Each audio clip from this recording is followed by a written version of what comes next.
Hello everyone, কেমন আছেন সবাই? আশা করি ভালো আছেন। তো এতদিন শুধু আমাদের ইউনিভার্সিটির ভেতরে আমরা ব্যাডমিন্টন খেলেছি, আপনারা দেখেছেন। তো ওইখানে কোনো চার্জ লাগে না, ওইখানে কোনো টাকা পয়সা লাগে না। তো আজকে একটু তার মানে আলাদা কিছু ভিডিও করব। সেই ভিডিওটা হবে আমাদের ইউনিভার্সিটির বাইরে আমরা খেলাধুলা করতে যাব। তো একটা টিচার আছে যে হচ্ছে গিয়ে আমাদের ইউনিভার্সিটি থেকে গ্র্যাজুয়েশন কমপ্লিট করছে, তারপর ইংলিশে টিচার হচ্ছে একটা প্রাইমারি স্কুলে আর কি টিচার।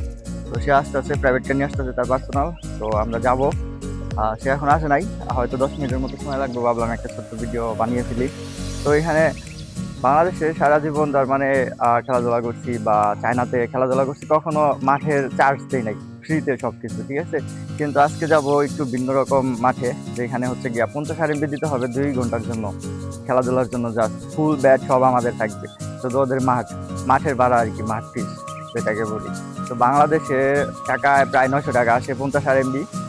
তো এই 900 টাকা হইলে বাংলাদেশে কতগুলা ফুল দিয়ে খেলা যায় তো কিনা। কিন্তু দেখি আজকে মাঠটা কেমন হয়, দেখি মাঠের মধ্যে কি কোনো সোনা দানা দিয়ে বানানো মাঠ নাকি, দেখি ঠিক আছে। তো মনে হয় চলে আসছে নাকি টিচার।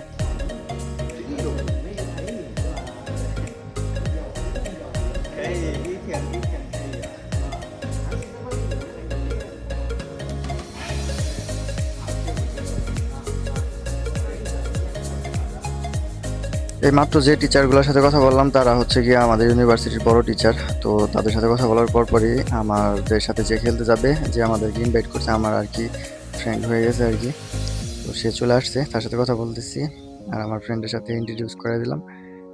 তো এখন আমরা যাচ্ছি মাঠের দিকে। এটা হচ্ছে আমাদের ইউনিভার্সিটি, আমাদের ডরমিটরি গেট আর কি, হোস্টেল গেট যেটাকে বলে। তো এইখান থেকে যাচ্ছি, মোটামুটি একটা মিডল রোডে আছি। এই টিচারটা তার মানে মোটামুটি ভালো ব্যাডমিন্টন খেলে, কিন্তু আমার সাথে কেমনে জানি সে হাইরা যায়, ঠিক আছে। যাই হোক, তো দেখতে দেখতে চলে আসছি। আমাদের ইউনিভার্সিটি থেকে বেশি দূরে না, একটু বাইরে। কিন্তু কথা হচ্ছে কি, ইন্টারেস্টিং বিষয় হচ্ছে কি, এখানে আসার পরে যেটা দেখলাম, যে তার মানে আমরা যে টাইমে আসছি এই টাইমে কোনো লোকজন নাই। তার মানে বাচ্চাদের শুধু ট্রেনিং করাইতেছে এরকম লোকজন রয়েছে, আর বাচ্চাদের গার্জেনরা রয়েছে এখানে। তো এই পিচ্ছিটা মোটামুটি প্র্যাকটিস করতেছে, আর যে প্র্যাকটিস করে যাচ্ছে তার সাথেও আসার পর দেখা হয়ে গেল সে হচ্ছে কি আমার ফ্রেন্ড।